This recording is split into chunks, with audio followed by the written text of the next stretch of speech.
వేడి వేడి ఇడ్లీలు తీసుకొని ప్లేట్లో వేసుకున్నానండి. ఇడ్లీకి చట్నీ ఏం చేయాలబ్బా అనుకుంటా ఉన్నాను కదా, అలా నేను కొంచెం పెరుగు కార్డ్ తీసుకొని ప్రాపర్గా బాగా మిక్స్ చేసుకొని ఈ పెరుగులో మన ఇంటి ఆవకాయ ఉంది కదా, ఈ ఆవకాయని 1 spoon only mango pickle gravy, ఈ గ్రేవీ తీసుకొని ఈ కార్డ్లో టోటల్గా మిక్స్ చేసుకుంటాను.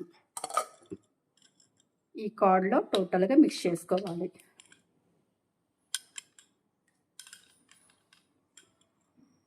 చూడండి, ఇలా ప్రాపర్గా పెరుగులో ఆవకాయని మిక్స్ చేసుకోవాలి. కనిపిస్తుంది కదా, ఇలా ప్రాపర్గా మిక్స్ చేసుకొని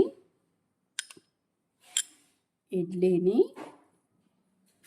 చిన్న చిన్న పీసెస్ చేసుకొని ఇలా వేసుకొని ఇలా తినేయడమేనండి. సూపర్గా ఉంటుందండి. నేనైతే ఇలా తింటూ ఉంటాను.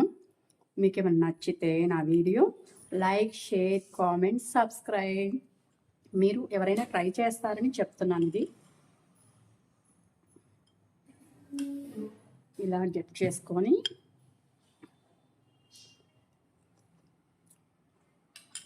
చాలా బాగుంటుందండి. చట్నీస్ లేని టైంలో ఇలా ఒకసారి ట్రై చేయండి. పెరుగులో ఆవకాయ.